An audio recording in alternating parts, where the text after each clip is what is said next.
Les efforts diplomatiques ont été fructueux. Un échange de prisonniers entre la Russie et l'Ukraine a finalement eu lieu. Moscou a récupéré 270 militaires et 120 civils détenus par l'Ukraine contre le même nombre de personnes détenues par Moscou. On en parle avec vous, Emmanuel Chaz. C'est Donald Trump qui a fait le premier cette annonce.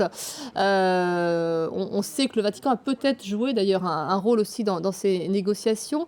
En tous les cas, pour les familles, c'est un immense soulagement ce soir.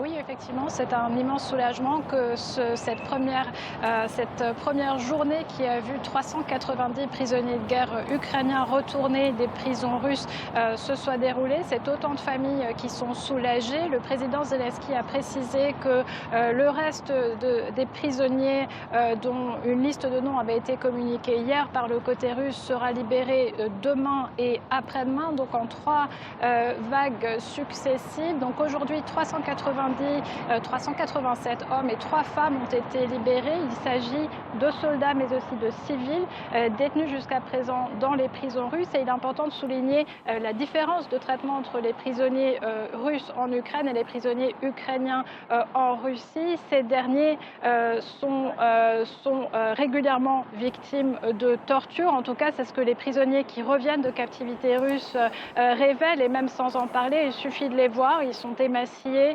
On voit qu'ils ont suivi des sévices physiques, psychologiques, donc gros soulagement pour ces 390 familles. C'est le 65e échange du genre entre la Russie et l'Ukraine, et finalement le seul point positif des pourparlers d'Istanbul, puisque aucune avancée n'a pu être notée sur le plan politique en ce qui concerne un cessez-le-feu. J'ajoute également qu'en plus de milliers de prisonniers de guerre, donc des soldats détenus en Russie, parmi ces prisonniers, il y a aussi des milliers de civils.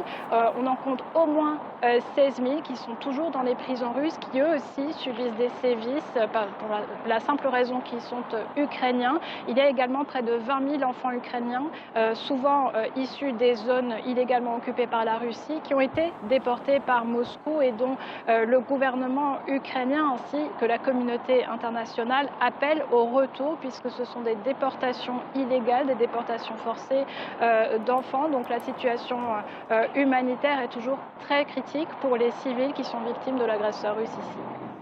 Je vous remercie beaucoup, Emmanuel. Arva